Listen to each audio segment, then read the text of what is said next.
Good evening, and welcome to my informative speech. My topic today is how does CBD work?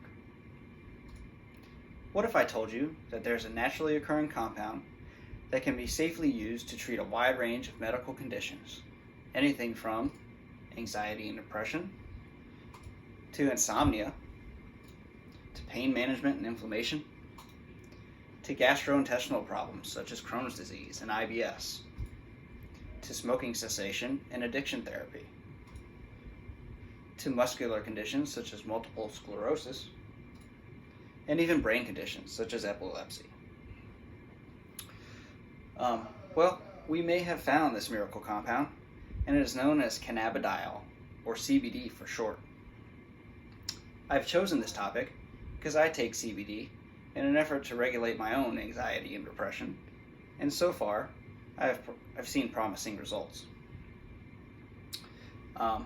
Today, I'm going to use my time to talk about such points as what is CBD, how does CBD interact with the body, and what can research tell us about CBD. So let's get started with answering the question, what is CBD? Well, according to WebMD, CBD is one of over 80 chemical compounds found in the cannabis plant. These chemical compounds are known as cannabinoids. You may be familiar with another cannabinoid known as THC, which is responsible for producing the high associated with ingesting the cannabis plant. CBD, on the other hand, does not have any known psychoactive effects, which is beneficial when you want to treat a medical condition, but you don't want the adverse effects of being high. CBD and THC are the two most abundant chemicals found in the cannabis plant, and depending on its genetic makeup, can occur in different concentrations.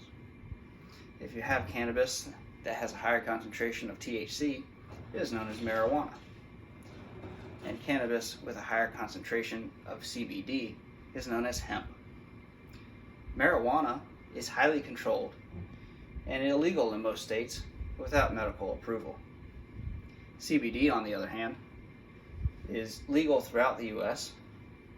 for production and distribution, and this is thanks to the passing of the 2018 Farm Bill. So, now that we know a little bit about what CBD is and where it comes from, let's investigate how CBD interacts with the body. So, according to UCLA Health, scientists have recently discovered a signaling network that occurs throughout the human body. This signaling network responds to the cannabinoids found in the cannabis plant. This system is known as the endocannabinoid system, or ECS for short.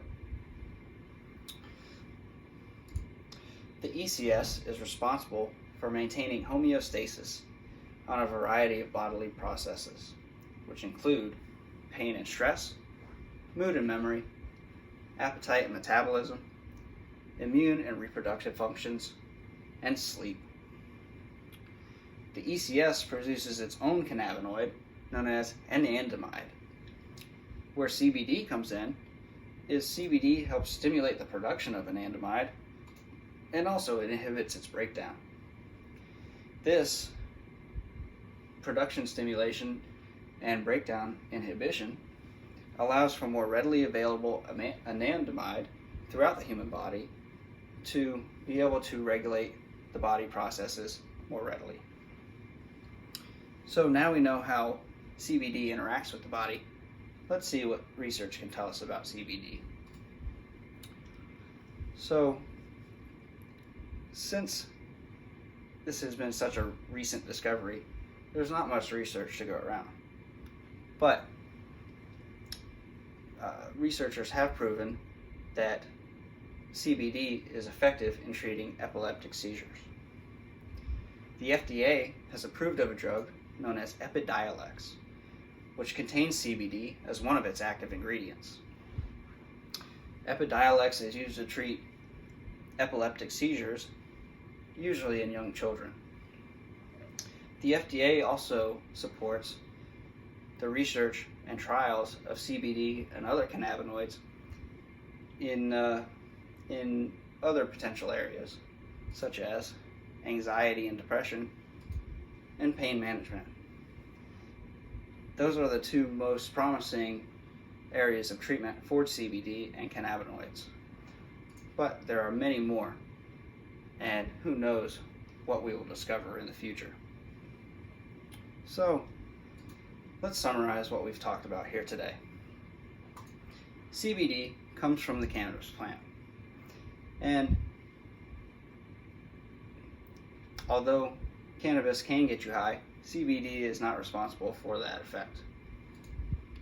CBD interacts with the endocannabinoid system and helps regulate the body's different processes to create a homeostasis or a balance in all of your processes, all of the bodily processes.